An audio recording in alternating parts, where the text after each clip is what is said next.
émission proposée par les éditions M-Édité.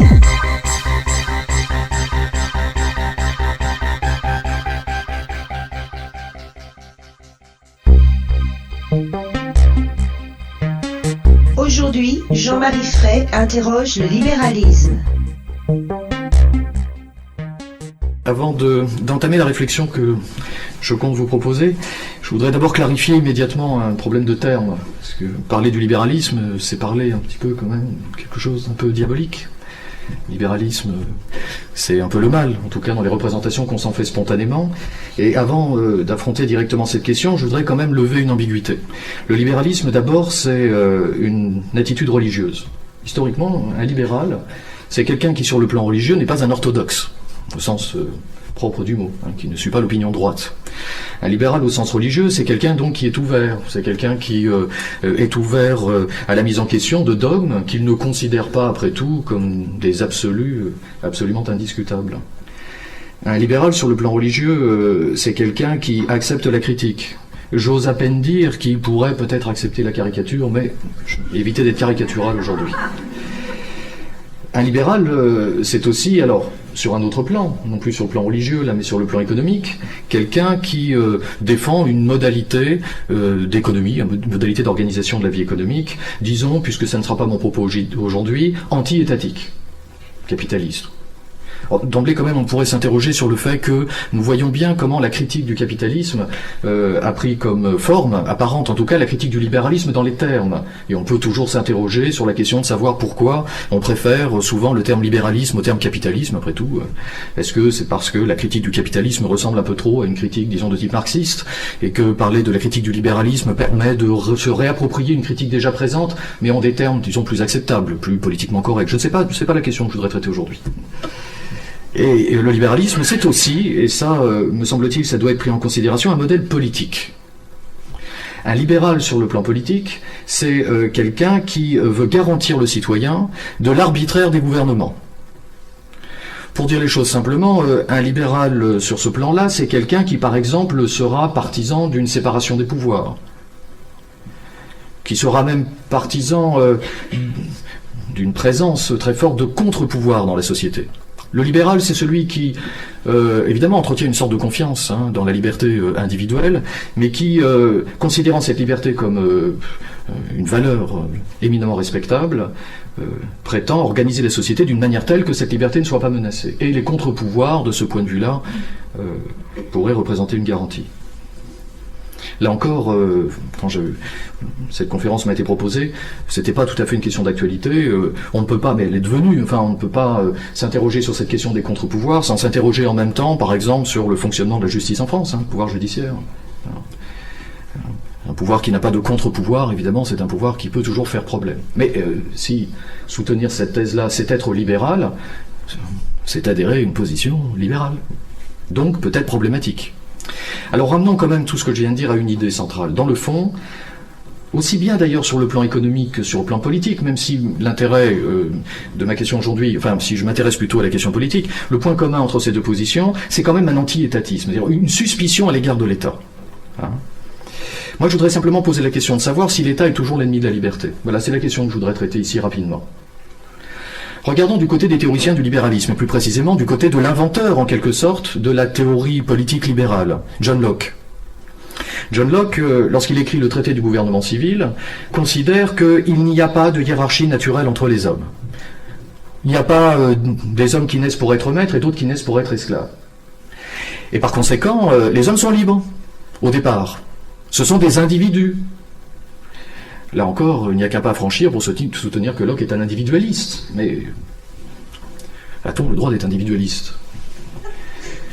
John Locke soutient donc que nous sommes des individus au départ. Des individus, aussi des personnes, mais des individus au sens où nous ne sommes pas, dès le départ, inscrits dans des hiérarchies qui feraient que nous sommes faits pour être ceci ou pour être cela. Un philosophe s'en souviendra après, je vais revenir après, c'est Rousseau. Nous sommes donc libres au départ. Mais comme nous sommes tous également des individus, puisque personne n'est par nature supérieur à d'autres, nous sommes tous également libres.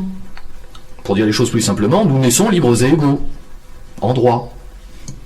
Nous naissons libres et égaux. L'égalité dont on parle ici, il faut bien s'entendre sur les termes, ça n'est pas une identité ça n'est pas une identité au sens d'une ressemblance absolue de tous les individus. Locke ne dit pas que nous sommes tous pareils, pour dire les choses simplement. Il dit que nous sommes tous des individus libres par nature, si l'on veut, et ce qui signifie que nous sommes tous égaux, c'est-à-dire également libres. L'égalité dont nous parlons ici, ça n'est pas une sorte de nivellement, c'est une égale liberté, de sorte que si l'on parle d'égalité ou si l'on parle de liberté, dans le fond nous parlons de la même chose, puisque l'égalité n'est rien sans la liberté, c'est une égale liberté. Et la liberté, c'est ce qui permet de penser l'égalité justement comme égale liberté. Et Locke ajoute que par nature, nous sommes propriétaires des formes que nous produisons. Eh oui, si je transforme le donné, et si j'impose une forme à ce donné, la forme que je produis, c'est une émanation de moi hors de moi. C'est moi hors de moi, c'est moi devant moi. Pour le formuler en des termes qui ne sont pas ceux de Locke, qui sont plutôt des termes de type, disons, fichteien ou hegelien, on peut dire que par le travail, le sujet se phénoménalise. Par le travail, le sujet produit une forme qui fait qu'il est plus tout à fait en lui, il est hors de lui, puisque la forme qu'il produit trouve sa source non pas dans la nature, mais dans sa conscience. Vous voyez le raisonnement, Elle est dans la conscience, la racine de cette forme. Donc cette forme qui est hors de moi, c'est un peu moi hors de moi. Donc cette forme, c'est moi. Enfin, c'est un peu moi. Elle m'appartient. Nul ne peut en disposer sans mon accord. Bon, on peut être choqué en disant, mais enfin ici, Locke est en train de légitimer le droit de propriété. Oui. C'est un individualiste libéral qui justifie le droit de propriété. Enfin, en même temps, nous sommes tous aujourd'hui confrontés, par exemple avec Internet, à la question de savoir si les droits d'auteur doivent être respectés ou non. Et donc nous sommes tous bien les héritiers de ce type de pensée-là, puisque nous sommes tous attachés à l'idée qu'un artiste, au minimum, est quand même propriétaire, au moins sur le plan moral, de la forme qu'il a produite. Il conserve un droit moral sur son œuvre. Mais comment penser qu'il a un droit moral sur son œuvre si l'on ne pense pas que l'œuvre qu'il produit, c'est-à-dire si l'on ne pense pas que la forme qu'il génère dans la réalité ne trouve sa racine dans sa conscience, et si l'on ne pense pas que, par ce biais-là, il faut penser une propriété légitime. Enfin, défendre les droits d'auteur, c'est défendre le droit de propriété intellectuelle. C'est un droit de propriété. Donc nous avons là une doctrine libérale, une vraie doctrine libérale, que l'on peut résumer ainsi, regardez bien. Ce que nous dit Locke, c'est qu'au départ, il n'y a pas de hiérarchie naturelle. Qu'un ordre politique quel qu'il soit n'est donc pas naturel. Et que par conséquent, l'ordre politique, l'ordre étatique, pour dire les choses simplement, est toujours fondé sur un contrat. L'État légitime est fondé sur un contrat. Là encore, un philosophe s'en souviendra, Rousseau, le contrat social, c'est le titre même du bouquin.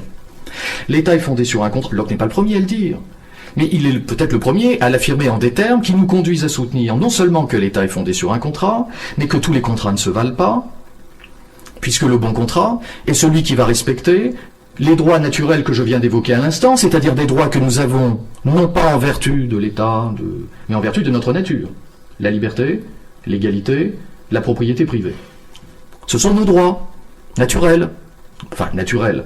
Non pas qu'ils soient inscrits dans un je ne sais quel cosmos, mais naturels, puisqu'ils sont attachés à notre nature. Et par conséquent, l'État légitime étant celui qui, évidemment, ne fait pas violence à l'homme, l'État légitime est celui qui va faire en sorte que les droits de chacun soient respectés. On peut toujours considérer que le libéralisme, je le disais tout à l'heure, c'est une espèce de démon. Enfin, il faudrait quand même se demander qui est prêt à accepter l'idée selon laquelle il faudrait renoncer à l'idée qui affirme que les individus ont des droits, et qu'il faille respecter ces droits. Mais ces droits, tels que les Locke les pensent, ce sont des droits pré-politiques. Ce ne sont pas des droits qui sont donnés par l'État. Ce sont des droits qui sont comme une limite à l'État. Puisque l'État a pour fonction de les faire respecter, il ne peut évidemment pas faire ce qu'il entend, puisque s'il mettait en péril ses droits, il mettrait en péril sa légitimité même. Ce serait plus légitime. Bon, formulons les choses plus simplement encore. Pour un libéral, il est interdit d'interdire, selon le slogan des 68. On peut le formuler en ces termes. J'ai un droit naturel. Quiconque veut m'interdire d'exercer mon droit naturel agit de manière illégitime, donc le rôle de l'État est d'intervenir pour lui interdire de m'interdire d'exercer mon droit naturel. Il est interdit d'interdire. On pourrait ironiser sur le rapport entre le slogan de mai 68, prétendument antilibéral au moment où il est énoncé, et puis sa connexion plutôt directe, justement, avec une exigence de type libéral, mais telle que Locke nous invite à le penser. Nous avons des droits naturels. Ce dont on parle là, ce dont je parle, chacun a bien compris, c'est les droits de l'homme. La théorie libérale nous dit qu'il existe des droits de l'homme et le rôle de l'État est de faire en sorte que ces droits soient respectés. Alors, cette théorie a fait l'objet de multiples critiques, on s'en doute. Depuis le début du XVIIIe siècle, elle a été produite publiquement, elle a fait l'objet de critiques. De caricatures aussi, d'ailleurs, qui n'ont pas fait l'objet d'émeutes, particulièrement. Enfin, c'est une théorie que je vais essayer de ne pas caricaturer. Je vais essayer de ne pas caricaturer non plus la critique. du libéralisme. Et faire remarquer la chose suivante, c'est que le marxisme a proposé une critique du libéralisme qu'on connaît bien, qui consiste à dire que les droits que je viens d'évoquer à l'instant ne sont que des droits formels, des droits qui ne sont pas réels. Bien sûr, Locke nous dit que nous sommes libres et égaux, comme ça, en vertu de notre nature, mais regardons les faits, et nous verrons que la liberté n'est pas dans les faits, d'une part, et que l'égalité, alors évidemment, est une conquête qui est devant nous. On peut même aller plus loin. Et c'est la critique que Marx fait lorsqu'il s'attaque très précisément à la question des droits de l'homme. On pourrait faire remarquer que dans le fond, cette liberté dont nous parle Locke, c'est en dernière instance la liberté d'être propriétaire, quoi. C'est la liberté de détenir ce dont nous sommes à la racine. Autrement dit, défendre les droits de l'homme, ce serait défendre les intérêts des plus puissants. Ce serait défendre les intérêts des propriétaires. Cette déclaration que nous connaissons bien, la grande déclaration, affirme quoi? Que nous naissons libres et égaux en droit, mais pas en fait. En droit. Et cette même déclaration, si on la prend au pied de la lettre, ça n'est pas moi qui parle, hein, je fais la critique de Locke, si on la prend au pied de la lettre, conduirait à la nécessaire reconnaissance des droits des individus, incarnés notamment dans le droit d'être propriétaire. Autrement dit, tout le monde a le droit d'être propriétaire, le rôle de l'État est de faire respecter ce droit, puisqu'il est interdit d'interdire. Si je ne suis pas propriétaire, eh ben, j'ai le droit de l'être, et si je le suis, eh ben, j'ai le droit de l'être. Donc celui qui ne l'est pas et qui milite pour les droits de l'homme, militerait donc pour l'intérêt de celui qui l'est déjà. On voit bien la logique. On a une critique. Bon. Cette critique n'est pas inintéressante, loin de là. Évidemment, elle se heurte à deux obstacles. Un premier qui est un obstacle de fait. Nous venons après le XXe siècle, quand même. La critique des droits de l'homme, sur le plan strictement philosophique, si par philosophie on entend une espèce de réflexion désincarnée, ce qui n'est pas mon cas, hein. Mais sur le plan philosophique, on pourrait se dire après tout qu'on peut toujours élaborer une théorie qui critique radicalement les droits de l'homme, sans que ce soit suivi de conséquences pratiques. Enfin, le XXe siècle, quand même. On a eu les deux. La critique des droits de l'homme d'une part, et puis quand même l'incarnation historique d'une pratique politique qui a produit les souffrances que l'on sait. Hein, peut-on véritablement dissocier, comme ça, la critique radicale des droits de l'homme, l'existence des goulags, pour parler très concrètement? Hein, comment on fait après? Puis il y a un deuxième problème. Ce problème-là, je ne suis pas le premier à l'énoncer, hein, ce problème-là consiste à faire remarquer que la liberté dont parlent les libéraux, et en l'occurrence Locke, ici, cette liberté, c'est peut-être une liberté formelle. C'est très certainement la liberté du propriétaire. Dire le contraire, ce serait être aveugle. Mais c'est aussi, alors là, excusez-moi, je n'ai pas fait exprès, c'est d'actualité, mais vraiment je l'avais prévu avant, c'est aussi la liberté d'expression. C'est-à-dire que la liberté attachée à l'individu, c'est la liberté qu'il a de s'exprimer, une liberté d'opinion qu'on retrouve dans la Grande Déclaration. La question qu'on peut poser est quand même la question de savoir dans quelle mesure la liberté d'opinion sert les intérêts des plus puissants. Dans quelle mesure la liberté d'opinion sert-elle les intérêts des plus puissants?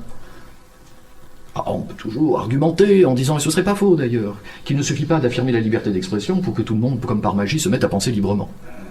Ça, on est d'accord. Peut-être alors que la liberté d'expression doit s'accompagner nécessairement d'un travail permettant les progrès de cette liberté, ce qui nous renverrait une réflexion sur l'éducation, par exemple, sur le statut de l'école, qui travaillerait la liberté, qui en ce sens serait peut-être un peu libéral, mais l'école qui travaillerait la liberté. Alors je propose une deuxième critique, puisque la critique marxiste, bon, je ne vais pas m'étendre plus longuement, puisqu'on la connaît très bien, je propose une deuxième critique qui, bizarrement, est antérieure à la critique de Marx, et qui peut-être est plus forte concernant les difficultés soulevées par le libéralisme. Cette critique, on la trouve chez Rousseau, justement, que j'évoquais à deux reprises. Lorsque Rousseau écrit le contrat social, il se donne comme adversaire le même adversaire que Locke, pour commencer, le partisan de la hiérarchie naturelle. Mais il s'interroge aussi sur la liberté. Et il se demande, on pourrait résumer sa pensée en ces termes, la liberté, est-ce que c'est un fait? Et la réponse est non.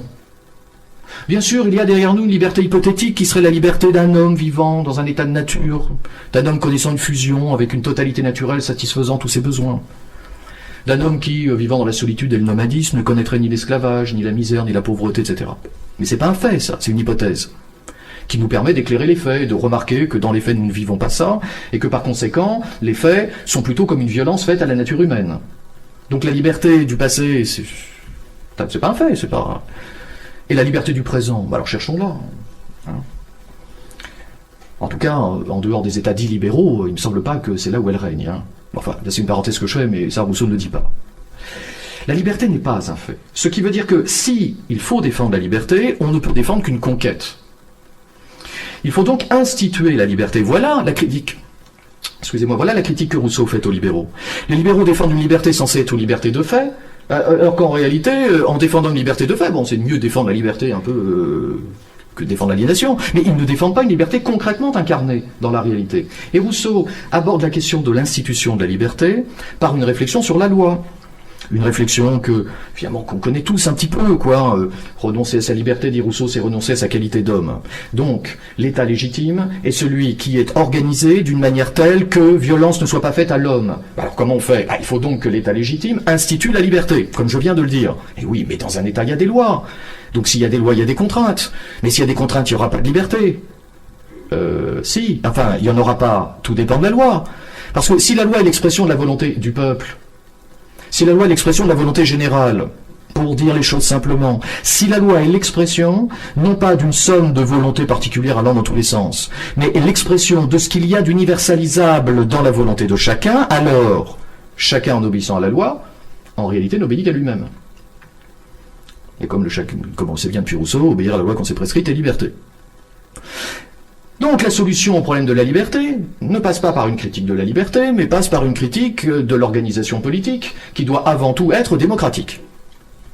La solution passe par la démocratie, et chez Rousseau par une démocratie directe, puisqu'on ne décrit pas un fait, on ne se tourne pas vers le passé, qui n'est plus, et qui n'a jamais été d'ailleurs pour Rousseau, lorsqu'il s'agit de l'état de nature, on ne va pas chercher la liberté dans les faits présents, et on ne va pas la chercher dans une espèce de futur nécessaire en attendant un avenir radieux. Non, on envisage un idéal qui nous permet de juger les faits. Et cet idéal est celui d'une démocratie directe qui soit organisée d'une manière telle que chacun, en obéissant à la loi, en fait, n'obéit qu'à lui-même. Donc est libre. Mais pas sans loi. Donc le clivage entre Locke, le sage Locke, comme l'appelle Rousseau, le libéral, le sage Locke quand même, et Locke, le clivage est sur la conception même de la liberté. D'un côté, on défend une liberté entendue comme indépendance, et de l'autre côté, on défend une liberté entendue comme autonomie. Auto, soi-même, nomos, la loi, autonomie, obéissance à la loi qu'on se donne à soi-même en tant qu'être de raison. Donc voilà, là il y a un clivage sur ce point-là. Mais en même temps, chez Rousseau comme chez Locke, l'État apparaît comme n'étant pas naturel. Il est donc fondé sur un contrat. C'est le titre même du bouquin que j'évoquais à l'instant, le contrat social. Moi, il me semble qu'on imagine quand même assez mal à quel point le titre même du livre est provocateur. À quel point le titre même du livre, dans la perspective qui est celle d'un Rousseau, qui écrit au XVIIIe siècle, où il est quand même évident globalement, idéologiquement, que finalement l'ordre politique c'est un peu voulu par le divin, ou un peu conforme à l'ordre hiérarchique et naturel des choses. Donc parler de contrat d'emblée, c'est parler de quelque chose qui est une rupture d'avec une réalité qui n'est pas humaine. Instituer la liberté, c'est accepter de vivre dans un ordre politique qui est proprement humain. C'est rompre avec l'ordre naturel qui ne l'est pas, et évidemment avec l'ordre divin, dont l'ordre naturel serait au mieux que l'expression. Il y a vraiment quelque chose de révolutionnaire, d'ailleurs au sens vrai du terme, dans la pensée de Rousseau. On dit de Rousseau qu'il est le Newton des sciences morales, pas par hasard, quoi. Il y a quelque chose là qui est une espèce de vision de la politique qui bouleverse véritablement la représentation que nous pouvons avoir de l'État, de l'homme, de la relation de l'homme à l'État, etc. Et là où un point de clivage apparaît par rapport au sage Locke, au libéral Locke, c'est peut-être sur le rôle de l'État au regard de la liberté. Là, on n'a pas une suspicion au regard de l'État, puisque c'est par l'État, notamment, et par la loi, très précisément, que la liberté s'incarne dans les faits. Donc, si je récapitule, on a un modèle libéral qui nous dit que nous sommes libres par nature, indépendants, et qui nous dit que le rôle de l'État est de faire en sorte que les droits naturels de chacun soient respectés. On a donc un État au pouvoir limité, puisqu'il bute, en quelque sorte, sur la norme que représentent les droits de l'homme. De l'autre côté, avec Rousseau, on a la représentation d'un État conventionnel, comme le dit notre libéral, d'un État qui s'oppose à tout ordre hiérarchique naturel, ça ne bouge pas, mais d'un État qui institue la liberté, et qui par conséquent est la condition même de cette liberté.